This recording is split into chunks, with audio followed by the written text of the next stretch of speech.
안녕하세요. 편한 100세입니다.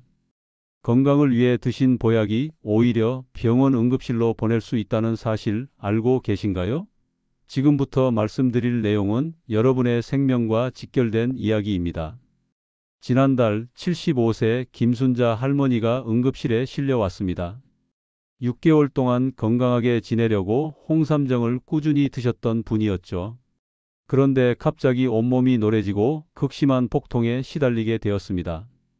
검사 결과 간 수치가 정상보다 3배나 높아져 있었어요. 의사는 즉시 홍삼 복용을 중단하라고 했습니다. 좋다는 홍삼을 먹었는데 어떻게 이런 일이 생길 수 있나요? 김 할머니의 눈물 섞인 질문에 담당 의사는 이렇게 답했습니다. 어르신 70세가 넘으면 몸의 해독 능력이 많이 떨어집니다. 젊을 때는 괜찮았던 보약도 이제는 독이 될 수 있어요. 사실 이런 일은 김 할머니만의 이야기가 아닙니다. 요즘 병원에서는 보약 때문에 응급실을 찾는 어르신들이 늘어나고 있어요. 특히 70세 이후부터는 더욱 조심해야 합니다. 많은 분들이 이렇게 생각하세요. 나이가 들수록 몸이 약해지니까 보약을 먹어야 한다. 천연 재료로 만든 한약은 부작용이 없다. 몸에 좋은 건 많이 먹을수록 더 좋다. 양약과 달리 한약은 안전하다고 말이에요. 하지만 이 모든 생각이 잘못된 것입니다. 대한노년의학회에서 발표한 자료를 보면 70세 이후에는 간의 해독 능력이 젊을 때의 절반 이하로 떨어진다고 나와 있어요. 또한 신장 기능도 현저히 약해져서 약물을 처리하는 속도가 매우 느려집니다. 그런데 많은 어르신들이 이 사실을 모르고 계세요. 심지어 자녀분들도 부모님 건강을 위해서라며 비싼 보약을 사드리곤 하죠. 하지만 그 선의가 오히려 부모님을 위험에 빠뜨릴 수 있습니다. 오늘 이 영상에서는 70세 이후 절대 피해야 할 보약 3가지를 정확히 알려드리겠습니다. 첫 번째는 간에 무리를 주는 보약들, 두 번째는 혈당과 혈압을 망치는 보약들, 세 번째는 위장에 부담을 주는 보약들입니다. 각각의 보약이 어떤 위험을 가지고 있는지, 어떤 증상이 나타나면 즉시 중단해야 하는지, 그리고 진짜 건강을 지키는 방법은 무엇인지까지 차근차근 설명해 드릴게요. 이 영상을 끝까지 보시면 여러분과 가족의 건강을 지킬 수 있는 정확한 지식을 얻으실 수 있습니다. 특히 자녀분들도 함께 보시길 권해드립니다. 부모님께 정말 필요한 것이 무엇인지 알게 되실 거예요. 그럼 지금부터 첫 번째 이야기, 간에 무리를 주는 보약들에 대해 말씀드리겠습니다. 아까 말씀드린 김순자 할머니 이야기를 좀 더 자세히 들어보세요. 할머니는 평소 몸이 허약하다고 생각하셔서 좋다는 홍삼정을 매일 한 포씩 꼬박꼬박 드셨어요. 건강식품 광고에서 기력 회복에 최고라고 하니까 믿고 드신 거죠. 처음 한두 달은 괜찮았습니다. 오히려 기운이 나는 것 같다고 좋아하셨어요. 그런데 세 번째 달부터 이상한 증상들이 나타나기 시작했습니다. 아무리 잠을 자도 피곤하고 입맛이 뚝 떨어졌어요. 가족들은 나이 드시니까 그런 거다라고 생각했죠. 하지만 네 번째 달에 들어서면서 할머니의 얼굴색이 누렇게 변하기 시작했습니다. 눈의 흰 자위도 마치 노른자처럼 노래졌어요. 이때도 가족들은 조금 안색이 안 좋네 정도로만 생각했습니다. 그러다가 6번째 달 할머니는 갑자기 오른쪽 윗배에 묵직하고 아픈 느낌을 호소하셨어요. 그리고 그날 밤 극심한 복통으로 응급실에 실려가게 된 거예요. 검사 결과는 충격적이었습니다. 간이 얼마나 건강한지 보는 혈액 검사 수치가 정상보다 9배나 높아져 있었어요. 의사는 간이 심하게 손상된 상태라고 설명했습니다. 의사는 즉시 모든 건강식품과 보약 복용을 중단하라고 했어요. 홍삼이 이렇게 위험한 건가요? 라고 묻는 가족들에게 의사는 이렇게 설명했습니다. 홍삼 자체가 나쁜 건 아닙니다. 하지만 70세가 넘으면 간에서 이런 성분들을 처리하는 능력이 크게 떨어져요. 젊을 때는 문제 없던 것들이 이제는 간에 쌓여서 독으로 작용하는 겁니다. 실제로 우리 몸의 간은 나이가 들면서 큰 변화를 겪습니다. 70세 이후에는 간 효소의 활동이 젊을 때보다 30%나 감소해요. 간단히 말해서 독을 없애는 공장의 능력이 절반도 안 된다는 뜻입니다. 그런데 많은 어르신들이 드시는 보약들을 살펴보면 정말 놀랍습니다. 녹용, 고농도 인삼 제품, 각종 자양강장제, 우황청심환까지. 이 모든 것들이 간에서 처리해야 할 성분들로 가득해요. 특히 요즘 인기인 녹용환 이야기를 해볼까요? 73세 박영수 할아버지는 기력이 떨어진다며 비싼 녹용환을 석 달 동안 드셨습니다. 하루에 2알씩 빠뜨리는 날 없이 성실하게 복용하셨어요. 처음에는 기운이 좀 나는 것 같다고 좋아하셨습니다. 하지만 두 번째 달부터 이상한 증상들이 나타났어요. 밥을 먹어도 소화가 안 되고 항상 피곤했습니다. 잠을 10시간을 자도 개운하지가 않았어요. 세 번째 달에는 더 심각해졌습니다. 눈이 누렇게 변하고 피부색도 건강하지 못했어요. 그리고 오른쪽 갈비뼈 아래쪽이 자꾸 묵직하고 아팠습니다. 걱정된 가족들이 병원에 모시고 갔더니 간 건강을 보는 혈액검사 수치가 정상의 4배까지 올라가 있었어요. 의사는 간이 많이 손상된 상태라며 즉시 녹용환 복용을 중단하고 일주일 후 재검사를 받으라고 했습니다. 다행히 녹용환을 끊고 한 달 후 박 할아버지의 간 수치는 서서히 정상으로 돌아왔어요. 하지만 의사는 앞으로는 어떤 보약도 함부로 드시면 안 된다고 단단히 당부했습니다. 이런 일들이 왜 생기는 걸까요? 우리가 뭔가를 먹으면 간은 그것이 몸에 좋은 것인지 나쁜 것인지 구별하지 않고 일단 모든 성분을 처리하려고 합니다. 마치 공장에서 들어오는 모든 재료를 가공하는 것처럼 말이에요. 젊을 때는 이 공장이 빠르고 효율적으로 돌아갔습니다. 하지만 나이가 들면 공장의 기계들이 노후화되고 일하는 속도도 느려져요. 그런데 여기에 처리하기 복잡한 보약 성분들이 계속 들어오면 어떻게 될까요? 공장이 과부하에 걸리는 거예요. 특히 조심해야 할 보약들을 정확히 알려드릴게요. 첫째, 녹용이 들어간 모든 제품입니다. 녹용은 농축된 단백질과 여러 가지 활성 성분이 들어있어서 간에서 처리하기가 매우 복잡해요. 둘째, 고농도 인삼 제품들입니다. 요즘 6년근 홍삼 농축액이라며 파는 제품들 많이 보셨죠? 농축이라는 말은 곧 간이 처리해야 할 성분이 그만큼 진하다는 뜻이에요. 셋째, 여러 가지 한약재가 섞인 복합 보약들입니다. 한 가지도 처리하기 어려운데 10가지, 20가지가 섞여 있으면 간은 더욱 힘들어해요. 넷째, 우황청심환 같은 응급용 한약도 조심해야 합니다. 가끔 드시는 건 괜찮지만 건강을 위해 매일 드시는 분들이 계시는데 이는 위험할 수 있어요. 그럼 어떤 증상이 나타나면 즉시 보약을 중단해야 할까요? 첫 번째 신호는 이유 없는 만성 피로입니다. 보약을 먹는데 왜 더 피곤하지? 라는 생각이 드시면 일단 의심해 보세요. 두 번째는 눈에 흰 자위나 피부가 누렇게 변하는 겁니다. 이는 간이 제대로 일하지 못한다는 명확한 신호예요. 세 번째는 입맛이 떨어지고 소화가 잘 안 되는 증상입니다. 간이 힘들어하면 소화 기능도 같이 떨어져요. 네 번째는 오른쪽 윗배, 그러니까 갈비뼈 아래쪽이 묵직하거나 아픈 느낌입니다. 이는 간이 부어 있다는 신호일 수 있어요. 이런 증상 중 하나라도 나타나면 즉시 보약을 중단하고 병원에 가서 간 기능 검사를 받으셔야 합니다. 간이 얼마나 건강한지 보는 혈액 검사는 간단하고 비용도 많이 들지 않아요. 간은 우리 몸에서 정말 중요한 장기입니다. 한번 망가지면 되돌리기가 매우 어려워요. 그래서 미리미리 조심하는 것이 최고의 방법입니다. 김순자 할머니와 박영수 할아버지는 다행히 빨리 발견해서 큰 문제 없이 회복하셨어요. 하지만 만약 계속 그 보약들을 드셨다면 어떻게 되었을까요? 생각만 해도 아찔합니다. 간에 무리를 주는 보약들, 이제 정확히 아셨죠? 하지만 이것만으로 끝이 아닙니다. 두 번째로 조심해야 할 보약들이 있어요. 바로 혈당과 혈압을 망치는 보약들인데요. 이 이야기는 정말 아찔한 경험담입니다. 78세 이정숙 할머니는 당뇨병을 앓고 계셨어요. 매일 아침 저녁으로 당뇨약을 빠뜨리지 않고 드시는 성실한 분이셨죠.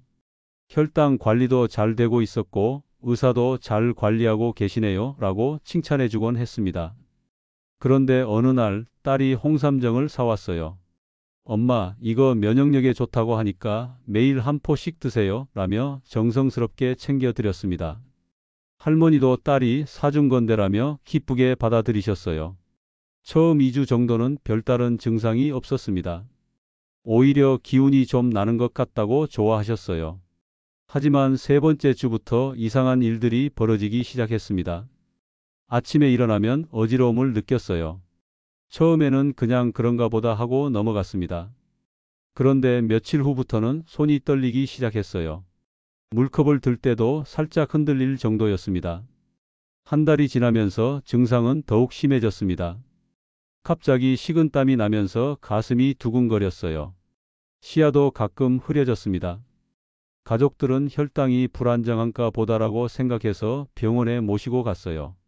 그런데 의사가 혈당을 재보니 깜짝 놀랐습니다.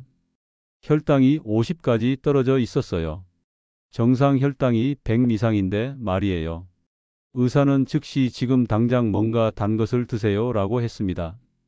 응급처치 후 의사가 물었어요. 혹시 새로 드시기 시작한 약이나 건강식품이 있나요? 그제서야 홍삼정 이야기가 나왔습니다. 홍삼은 혈당을 낮추는 성분이 있어요. 당뇨약과 함께 드시면 혈당이 너무 많이 떨어질 수 있습니다. 의사의 설명을 들은 가족들은 충격을 받았습니다. 좋은 일을 하려다가 오히려 할머니를 위험에 빠뜨릴 뻔한 거였어요. 이정숙 할머니처럼 당뇨병이 있으신 분들이 특히 조심해야 할 보약들을 알려드릴게요. 첫째, 홍삼 제품들입니다. 홍삼은 혈당을 떨어뜨리는 성분이 들어 있어요. 당뇨약과 함께 먹으면 혈당이 위험할 정도로 낮아질 수 있습니다. 둘째, 벌꿀이나 구기자가 들어간 차나 음료들입니다. 천연 당분이니까 괜찮다고 생각하시는 분들이 많은데 당뇨가 있으신 분들에게는 위험해요. 셋째, 감초가 들어간 한약들입니다. 감초는 혈압을 올리는 성분이 있어서 고혈압이 있으신 분들은 절대 피하셔야 해요. 넷째, 영지버섯 농축액 같은 제품들도 조심하셔야 합니다. 혈압약의 효과를 방해하거나 과도하게 혈압을 떨어뜨릴 수 있어요. 76세 최동철 할아버지의 이야기예요. 최 할아버지는 고혈압과 당뇨병을 함께 앓고 계셨습니다. 혈압약과 당뇨약을 규칙적으로 드시며 잘 관리하고 계셨어요. 그런데 건강을 더 챙기시려고 영지버섯 농축액을 드시기 시작했습니다. 처음 2주 정도는 아무 문제가 없었어요. 그런데 세 번째 주 어느 날 새벽 갑자기 의식을 잃으셨습니다. 놀란 가족이 119에 신고해서 응급실로 실려갔어요. 응급실에서 측정한 혈당은 20이었습니다. 혈압은 70에 40까지 떨어져 있었어요. 정말 위험한 상황이었죠. 응급처치를 받고 나서야 의식을 되찾으신 최 할아버지. 의사는 영지버섯 농축액이 혈압약과 당뇨약의 효과를 과도하게 높였다고 설명했습니다. 각각은 좋은 것들이에요. 하지만 나이 드신 분들은 약물을 처리하는 능력이 떨어져서 여러 가지를 함께 드시면 예상치 못한 일이 생길 수 있습니다. 실제로 70세 이후에는 우리 몸의 혈당과 혈압을 조절하는 시스템이 많이 예민해집니다. 마치 오래된 저울처럼 조금만 건드려도 크게 흔들리는 거예요. 젊을 때는 혈당이 조금 올라가거나 내려가도 몸에서 금방 조절했습니다. 혈압도 마찬가지였어요. 하지만 나이가 들면 이런 조절 능력이 많이 떨어져요. 그런 상황에서 혈당이나 혈압에 영향을 주는 보약을 드시면 어떻게 될까요? 몸의 균형이 완전히 깨져버리는 거예요. 특히 당뇨병이나 고혈압이 있으신 분들이 조심해야 할 증상들을 알려드릴게요. 첫 번째는 갑작스러운 어지럼증입니다. 일어설 때, 휘청하거나 걸을 때 비틀거린다면 혈압이나 혈당에 문제가 생긴 신호일 수 있어요. 두 번째는 식은땀과 손떨림입니다. 특별히 더운 것도 아닌데 갑자기 땀이 나고 손이 떨린다면 혈당이 너무 떨어진 걸 수도 있어요. 세 번째는 가슴 두근거림입니다. 평소보다 심장이 빠르게 뛰거나 불규칙하게 뛴다면 위험한 신호예요. 네 번째는 시야 변화입니다. 갑자기 눈앞이 흐려지거나 두 개로 보인다면 즉시 응급실로 가셔야 해요. 이런 증상들은 단순히 나이 때문이라고 넘기시면 안 됩니다. 특히 새로운 보약을 드시기 시작한 후에 이런 증상이 나타났다면 즉시 보약을 중단하고 병원에 가세요. 이정숙 할머니와 최동철 할아버지는 다행히 빨리 병원에 가서 큰 문제 없이 회복하셨어요. 하지만 조금만 늦었다면 정말 큰일 날 뻔했습니다. 혈당과 혈압, 이 두 가지는 생명과 직결되는 문제예요. 약간의 실수도 치명적일 수 있습니다. 그래서 이미 당뇨약이나 혈압약을 드시는 분들은 어떤 보약도 의사와 상의 없이 드시면 안 되는 거예요. 하지만 여기서 끝이 아닙니다. 세 번째로 조심해야 할 보약들이 또 있어요. 바로 위장에 부담을 주는 보약들입니다. 71세 최미영 할머니는 평소 속이 자주 쓰리셨어요. 몇 년 전부터 위염이 있어서 병원에서 위장약을 처방받아 드시고 계셨죠. 그런데 겨울이 되니까 몸이 더 허해지는 것 같아서 쌍화탕을 사서 드시기 시작했습니다. 쌍화탕은 옛날부터 몸을 따뜻하게 해주는 좋은 한약이잖아요. 위장약도 같이 먹으니까 괜찮을 거라고 생각했어요. 최 할머니는 매일 저녁 쌍화탕 한 포를 따뜻하게 데워서 드셨어요. 처음에는 몸이 따뜻해지는 것 같아서 좋았습니다. 그런데 일주일쯤 지나면서 이상한 일이 벌어졌어요. 평소보다 속이 더 쓰리기 시작했습니다. 겨울이라 그런가 보다라고 생각하며 위장약을 더 먹었어요. 하지만 속쓰림은 나아지지 않고 오히려 더 심해졌습니다. 두 번째 주에는 밤에 잠을 자다가 신물이 목까지 올라왔어요. 목이 쓰리고 기침도 자주 나왔습니다. 그래도 감기 기운인가 보다라고 생각했죠.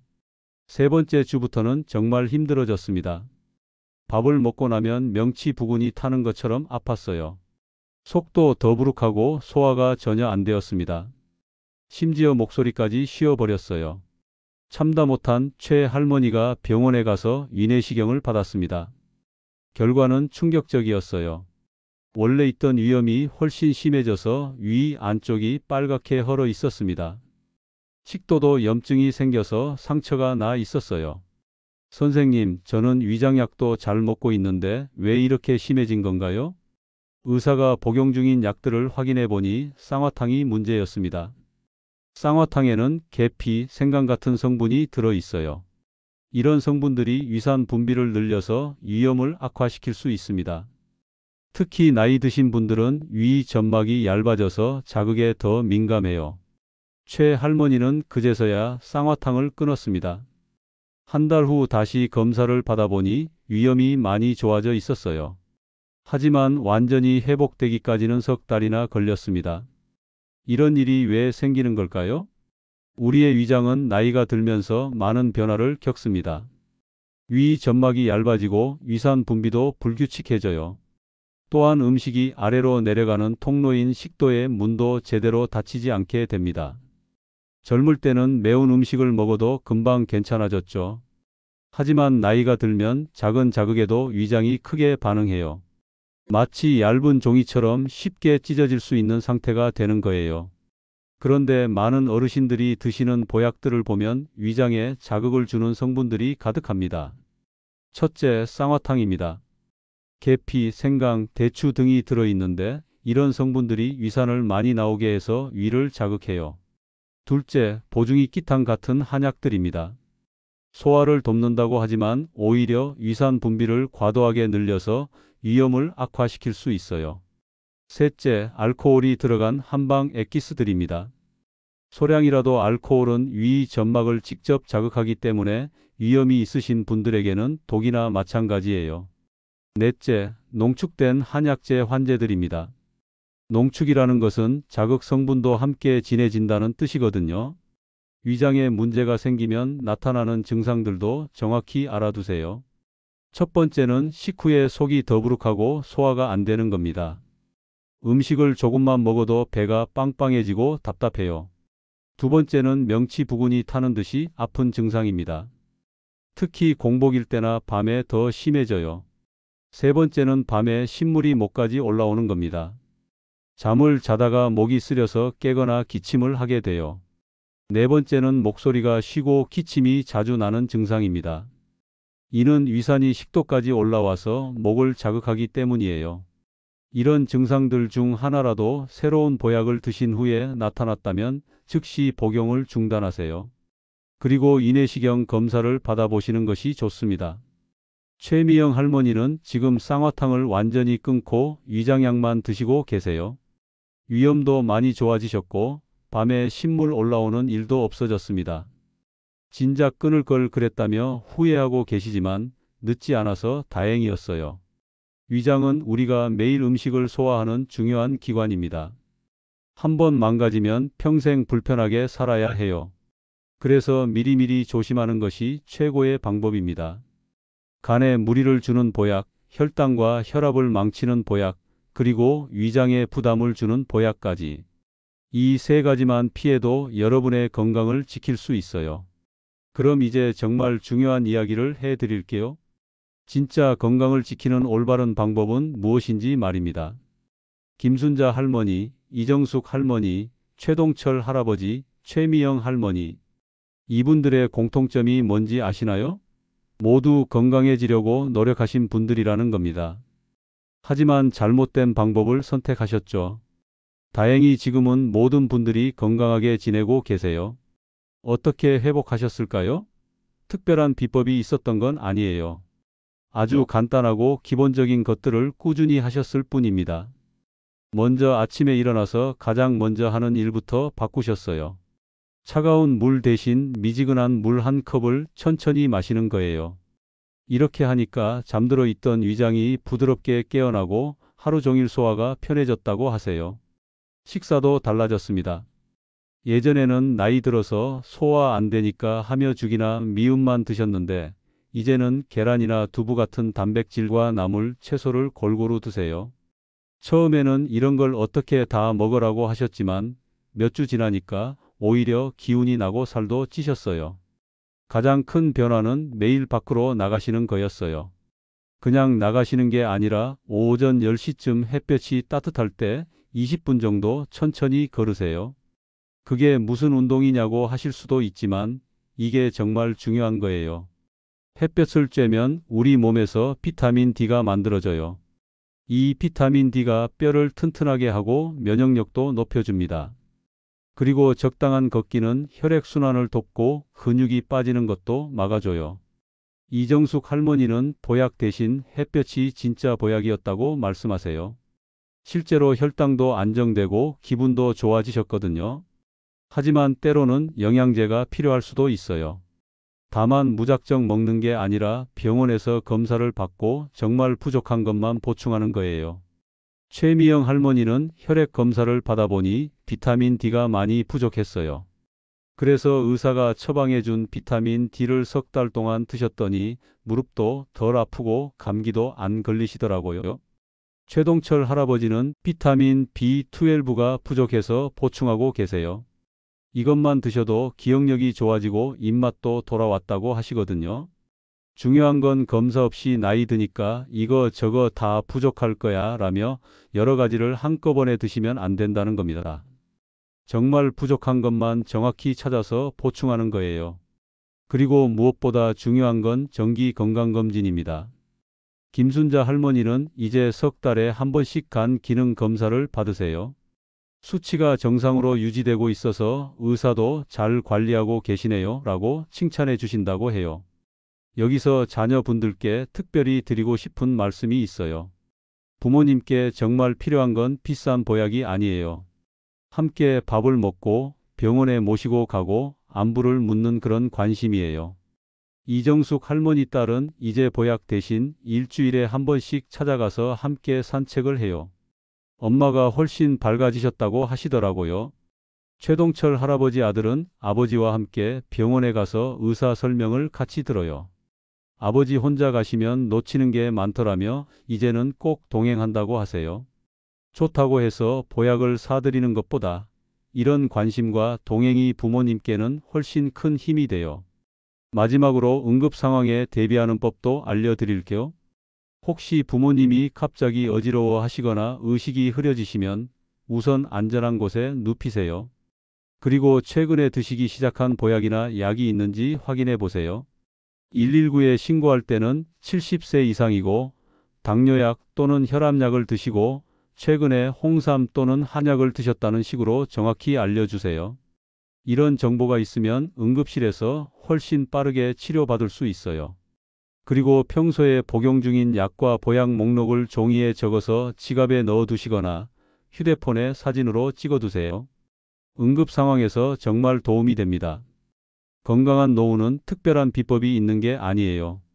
미지근한 물 한 컵, 골고루 먹는 식사, 매일 20분 햇볕 쬐며 걷기, 필요한 영양제만 보충하기, 정기 건강검진 받기. 이 5가지만 꾸준히 하셔도 충분합니다. 보약에 의존하지 마세요. 여러분의 몸이 가진 자연스러운 회복력을 믿으세요. 그리고 가족의 관심과 사랑이 어떤 보약보다 큰 힘이 된다는 걸 기억해 주세요. 오늘 말씀드린 내용들 정말 중요한 이야기들이었어요. 여러분의 건강을 지키는데 조금이라도 도움이 되었으면 좋겠습니다. 가족분들과도 꼭 함께 보시고 이야기 나누어 보세요. 서로의 건강을 챙기는 것만큼 소중한 일은 없으니까요. 이 영상이 유용하셨다면 구독과 좋아요 눌러주시고 주변 분들에게도 공유해 주세요. 더 많은 어르신들이 안전하게 건강을 지킬 수 있도록 도와주시는 거예요. 그리고 다음에 다뤄줬으면 하는 건강 주제가 있으시면 댓글로 남겨주세요. 여러분이 궁금해하시는 내용으로 더 도움되는 영상을 만들어 드리겠습니다. 오늘도 건강한 하루 보내세요. 감사합니다.